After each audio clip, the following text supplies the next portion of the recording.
Hi, everyone. I'd like to welcome you to Human Physiology. Today, we're going to start with Chapter 1, that's Introduction. We're going to cover Introduction to Physiology, Levels of Organization, Characteristics of Life, and then we're going to cover the homeostasis model. I'd like to focus on the homeostasis model. You should know this for exams and just in general of how the body regulates itself. As we go through the course, you will get better at uh, figuring out homeostasis and how the body regulates itself. Okay, so, all right, so here's a laser pointer. So anatomy and physiology affect your life every day. Anatomy is the oldest medical science. It was developed in 1600 BC in Rome. Anatomists used to wear rosemary around their neck. So they would tie a string of rosemary around their neck. And when they were studying the cadavers and the material, they would sniff the rosemary. Research shows they did research on essential oils probably about 5 or 6 years ago, and they found that rosemary, in fact, does help with memory retrieval. So if you have some essential oils, rosemary is a good one to sniff while you're studying for this class. Physiology is a study of function. It involves a lot of basic sciences. It involves physics, chemistry. When you talk about blood flow and mechanics of the heart pumping and the blood vessels and respiration, it involves biochemistry. So if you've taken biochemistry in the past, physiology and biochemistry are very closely related in genetics and then cell and molecular biology. Anatomy investigates the structures of the body. So what are they made of? Where are they located? And the associated structures around them. Physiology investigates the processes or functions of these living things. We're interested in individual functions. So for example, the heart or the lungs, and then we're interested in cooperative functions. So how does your cardiovascular system work? How does your respiratory system work? Or how does it work to keep you in homeostasis or a healthy individual, right? Let's get into the levels of organization. So the smallest level of organization is a chemical or molecular level. Atoms are the smallest chemical units, and everything is made out of atoms, right? From chemistry, you know that an atom has a neutron and a proton inside, unless you're talking about hydrogen, then it's just a proton. And then the electrons orbit around there, right? Those are subatomic particles. So each atom is going to have subatomic particles, and that atom, when we have elements, when we look at the periodic table, all of those elements, let's say oxygen element is made out of oxygen atoms. And then atoms combine to form molecules, and then molecules combine to form organelles. The cellular level is the smallest functional unit of an organism. So as biologists, we're interested in what is the smallest functional unit of this or that. And so you'll hear me talk about that as we get into some of the material. So the cell is the smallest functional unit of an organism. Cells limit how big an organism can get, or why don't we have big dragonflies zipping around like in prehistoric days? Because the size of the cell limits how big an organism can get. Also, the size of the cell limits how fast diffusion can occur. So if you have a lot of surface area, you're going to have a lot of diffusion. If you have a small amount of surface area, you're going to have less diffusion. So when we're talking about the body, the cells that have folds, like in the digestive tract or the lungs or the brain, are going to have a higher rate of surface area to internal volume. And so you're going to have more diffusion. All cells are similar in some ways, right? They all have some type of basic functioning, like metabolism or producing wastes. Cells are a group of atoms, molecules, and organelles working together to perform a function. Then we have the tissue level. So tissues are a group of similar cells working together to produce a common function. The 4 types of main tissues found in our body are epithelial tissues. These cover the surfaces of the body and lines cavities. Muscle tissue provides movement. Connective tissue connects tissues, supports and protects body organs, and the nervous tissue is for rapid communication. So these are the 4 types of tissues. You learned these in anatomy, and you learned examples of these in anatomy. So for example, where do we find epithelial tissue? One of the major organs of our body, which is the skin, right? You also find it in the digestive tract. So if we're talking about endothelial tissue, which means it lines the inside of um, uh, body cavities or inside, let's say, the blood vessels, then it would be endothelial tissue. Muscle tissue, the 3 types of muscle, good, skeletal, smooth, and cardiac. And then connective tissue, there are multitudes of connective tissue. If we're talking about tendons and ligaments, that's dense regular connective tissue. If we're talking about body fat, that's adipose. The blood is connective tissue. There's a bunch of different types of connective tissues. And then nervous tissue, which would be nerves, brain, spinal cord, etc. All right. So let me back up a second. Let me ask you a question. So what is the lowest level of organization? Okay, good. So it would be the chemical or molecular level. What is the smallest functional unit of an organism? Good, it would be the cellular level. So I expect you to know this on a basic level, right? This is just sort of introductory information. So for levels of organization, um, the organ level then is an organ. Well, if we keep going, the organ level, an organ is a group of different tissues working together, composed of at least 2 tissue types, or usually 4, right? So if we think of, go back to the heart, what kind of tissue do we find in the heart? Do we find epithelial or endothelial? Yeah, we do, right? So endothelial lining for that heart is simple squamous endothelial lining, and the same with the outside. Do we find connective tissue? Yes, we do. We find areolar connective tissue, right? And that is found in the pericardial, uh, the visceral pericardium, and then the parietal pericardium, or the pericardial sac. What else is in the heart? Do we have muscle? Good. So we have cardiac muscle. Do we have nervous tissue inside that heart? Okay, technically no. You do have excitable cells inside that heart, but those are modified cardiac cells. So we don't have nervous tissue inside the heart. We have nerves synapsing with the heart for regulation. Okay, so that's how we decide if something's an organ. Is it comprised of 2 or more tissue types?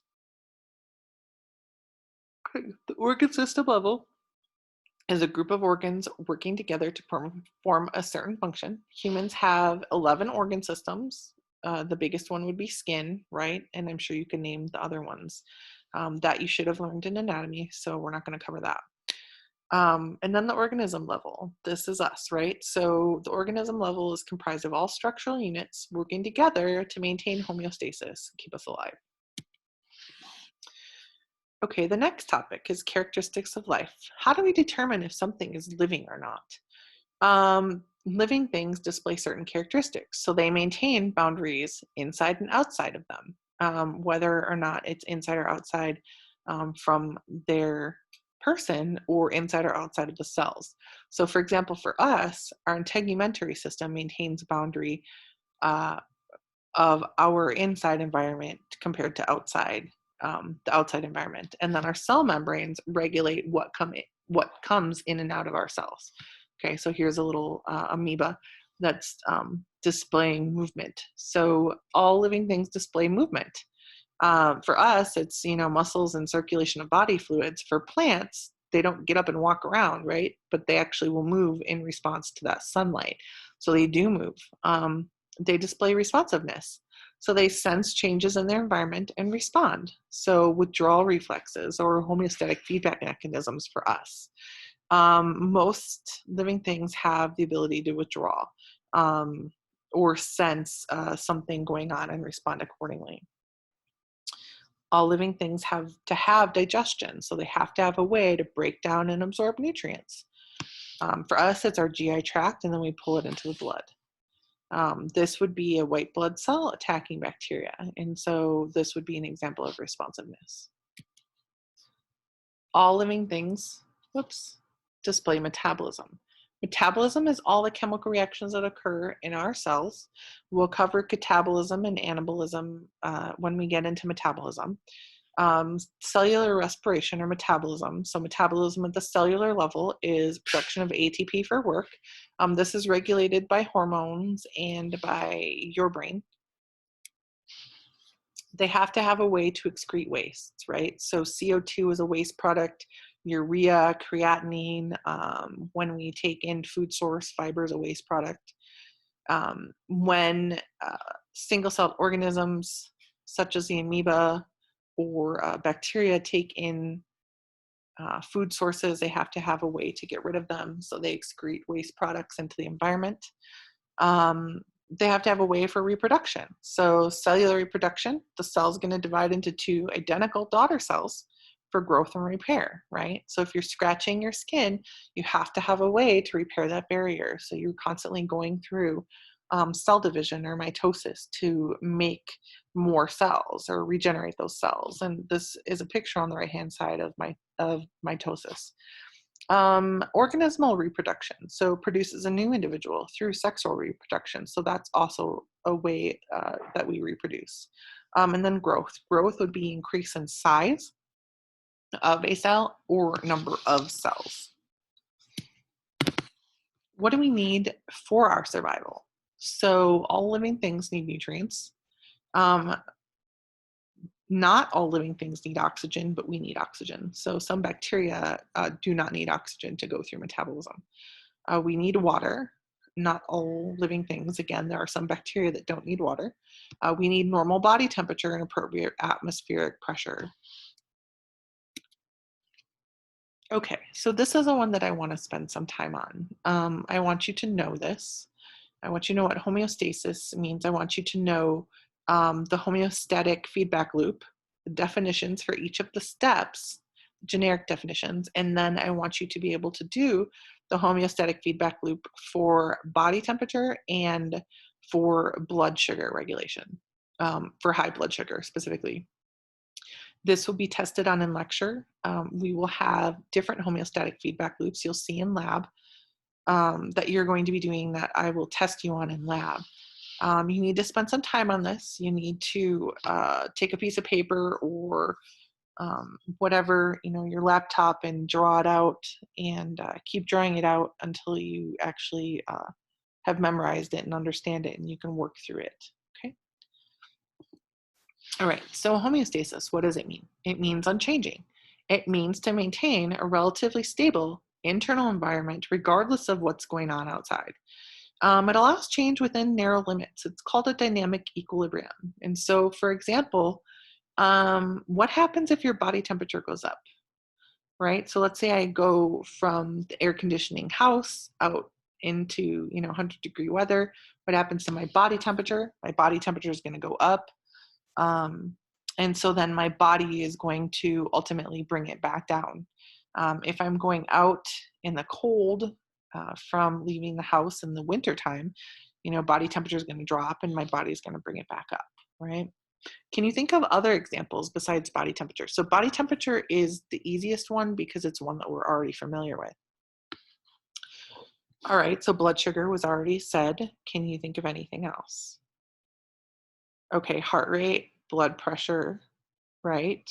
Respiratory rate, blood pH, blood particle concentration, the list goes on and on. Mechanisms of regulation. So there are two different ways you can regulate homeostasis. You can regulate homeostasis intrinsically within the cell, tissue, or organ. It's an automatic response. So this organ or cell or tissue will sense what's going on and then make a change. You see this with the thyroid gland. The thyroid gland and parathyroid gland measure blood calcium levels, and they do it automatically. Then there's actually extrinsic regulation. Most responses that we're going to look at, in fact, all of them, are responses controlled by nervous and endocrine system. Excuse me.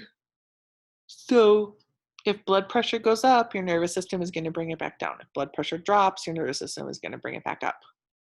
Nervous system is a really fast regulation of homeostasis. It occurs within nanoseconds to milliseconds. Endocrine system is your backup mechanism. It's sort of like the second tier. If your nervous system can't regulate blood pressure, then your endocrine system is going to regulate it for nervous system. All homeostatic feedback loops have the same steps. They all have a stimulus.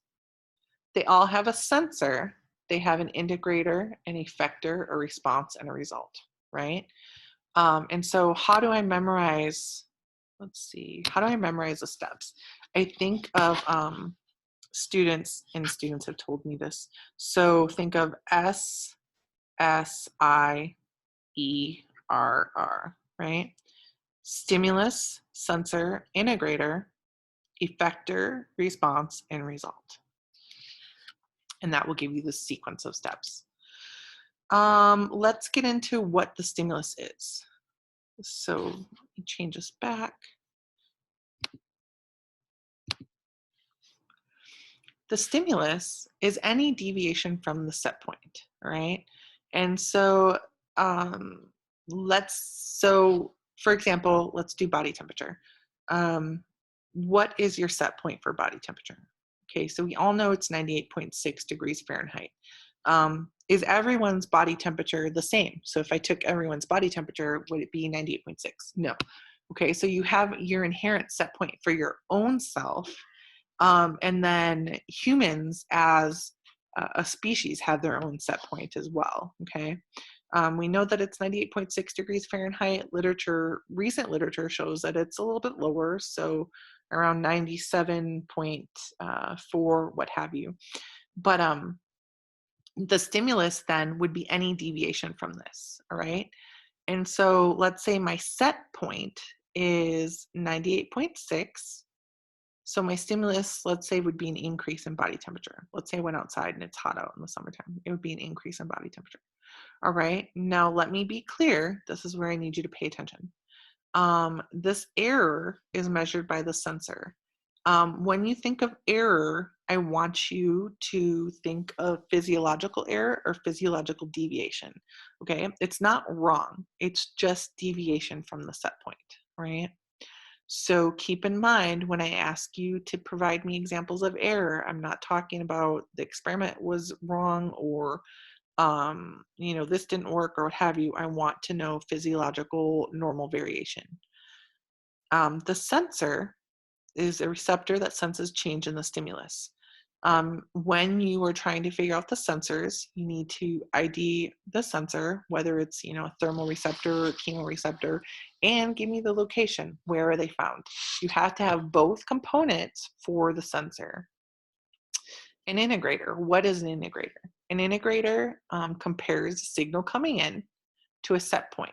The integrator is usually a part of the brain. It's usually the hypothalamus or the hypothalamus or the medulla oblongata. So for body temperature, let's say body temperature is too high, the sensor is going to send that stimulus information to the integrator. The integrator is going to get that signal. It's going to compare it to an inherent set point. So the medulla oblongata, the hypothalamus would compare body temperature coming in too high to the set point and then send a signal out to exact some type of change.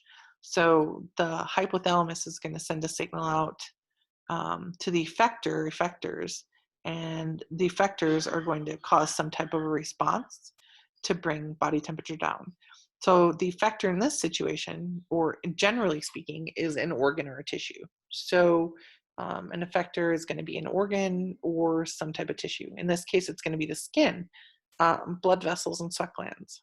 And then the response is going to be that the blood vessels dilate, right, to dump heat from your skin to the environment, and then the Sweat glands are going to increase sweat production, and then the result would be a drop in body temperature. Negative feedback loops are called negative feedback loops because by the time you go through the process, the result is the exact opposite of the stimulus. So let me give you an example. If body temperature is high, by the time you go through this feedback loop, body temperature should have dropped, right? Or if body temperature is low, by the time you go through this, body temperature should have gone up. This is called a negative feedback loop. What is a positive feedback loop?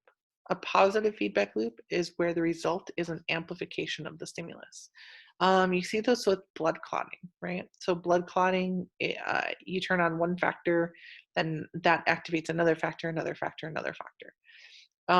Childbirth is another one. So contractions cause oxytocin release, more contractions, more oxytocin, more contractions, more oxytocin until the baby is born. There are very rare, or there are not very many positive feedback loops in the body. Most of them, and all of them that we're going to be talking about, exception of blood clotting, are negative. So most of the feedback loops in our body are negative.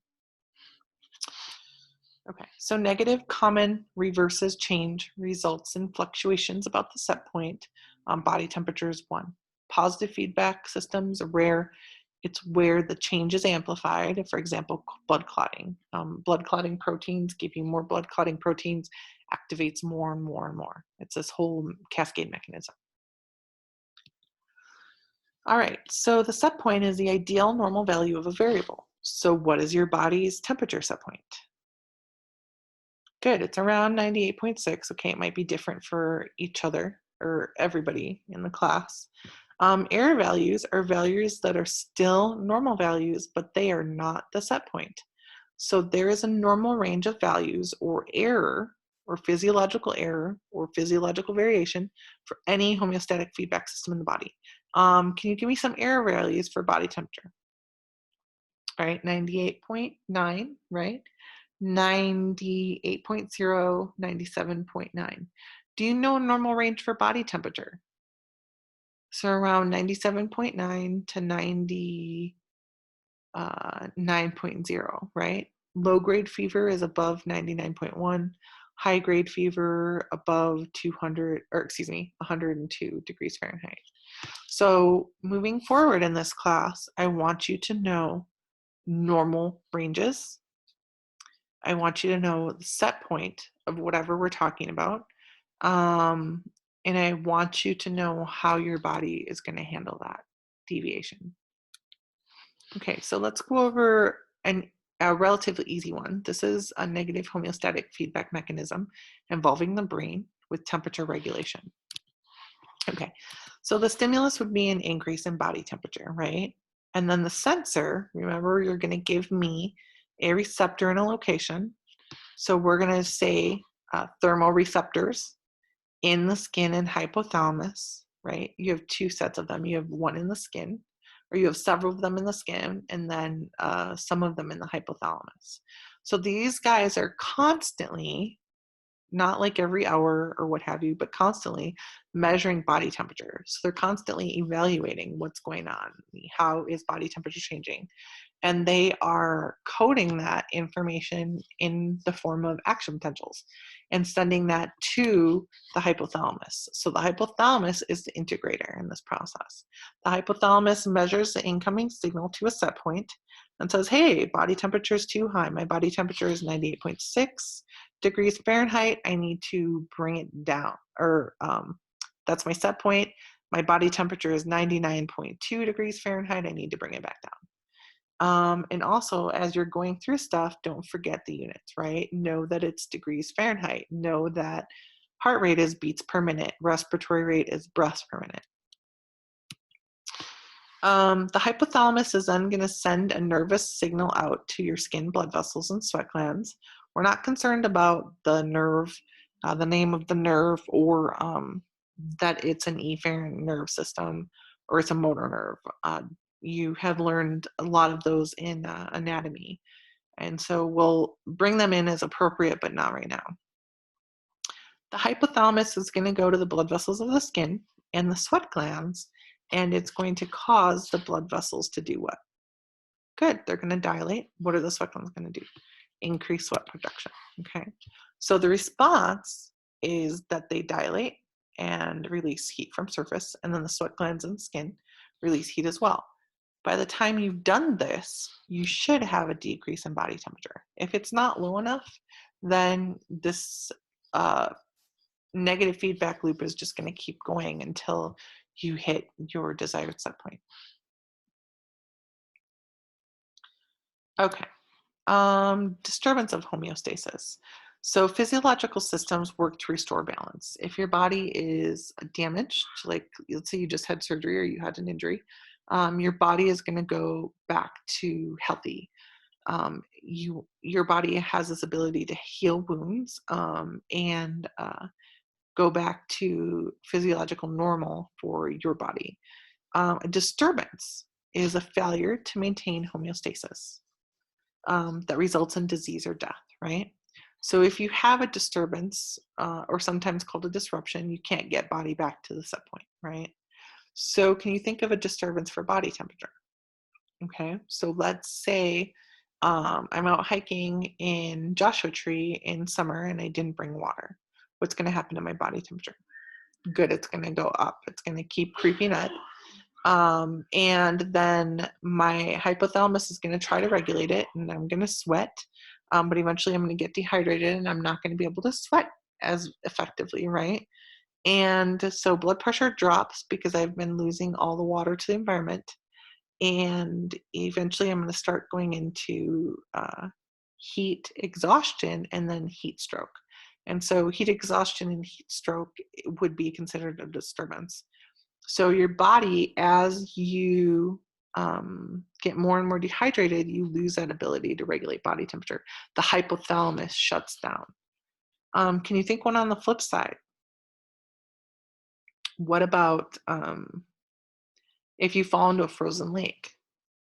Good, hypothermia. So you're losing heat faster than you can generate it. And so that's another disturbance for body temperature. Can you think of a disturbance for respiratory rate?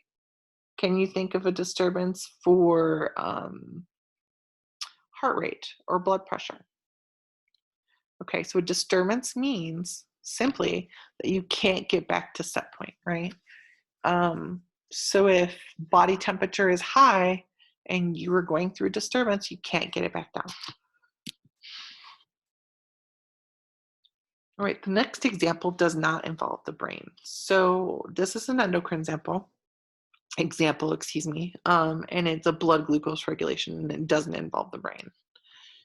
So blood glucose, what do we use glucose for? Normal blood glucose range is 70 to 100 milligrams per deciliter, or 100 mils of blood. This is non-fasting, so 60 to 100 milligrams per deciliter for fasting. What do we use it for? We pull it into our cells and we make a lot of ATP.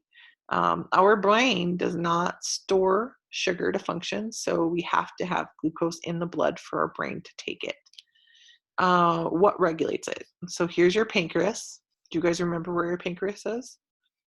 Good, it's below your stomach or just posterior to the stomach. The pancreas, there are little islands in there called the islets of Langerhans. And these islands or islets of Langerhans actually make or regulate blood sugar. So they have alpha and beta cells that regulate blood sugar. The rest of this is digestive functioning. So the pancreas has digestive functioning, which is secreting digestive enzymes and increasing the pH of the duodenum fluid. So it's not so acidic. And then the pancreas has endocrine functioning, which is regulating blood pressure, or blood glucose. Sorry, we just finished like 2 weeks ago, so I'm still at the end of the semester mode. Blood glucose homeostasis. So blood glucose increases. Let's say you eat a meal, blood glucose increases to 120 milligrams per deciliter. The beta cells in the islets of Langerhans, so the beta cells in here, are going to sense that high blood sugar. They're going to release insulin into the bloodstream. Make sure you indicate the hormone. That insulin is going to bind to body cells. So you have receptors called GLUT receptors that bind insulin. So insulin's going to bind to the body cells, to adipose, to liver and skeletal muscle. And when the insulin sits on those receptors, it's going to cause the cells to take up the glucose, right? So the glucose is going to go from the bloodstream into those cells. And so the cells are going to uptake the glucose. The adipocytes are going to uptake glucose and convert it to fat.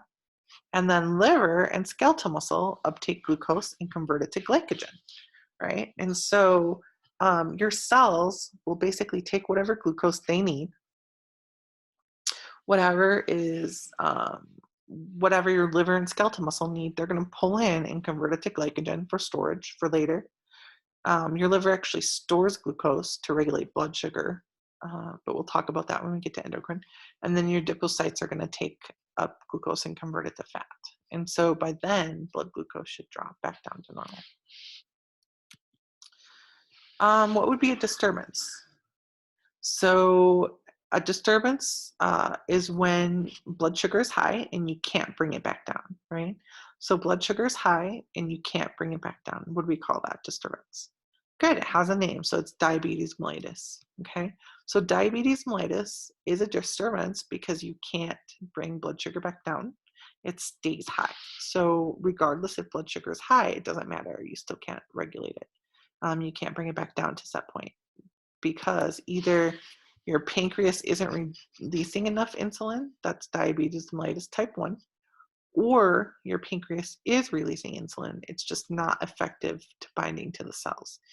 And so those GLUT receptors, after day in and day out of being stimulated, by simple carbs, these guys become resistant and they don't open in response to insulin.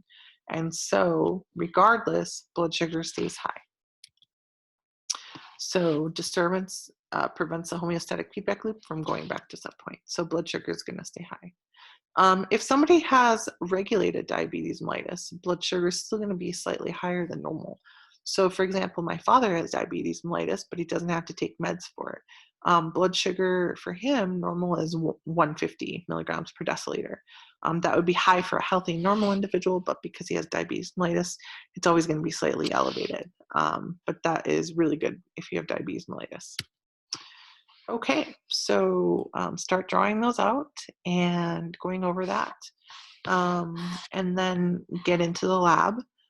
For lab, you're going to look at homeostatic feedback loops, and then we're going to go over graphing. And so I will do that video next. Thank you.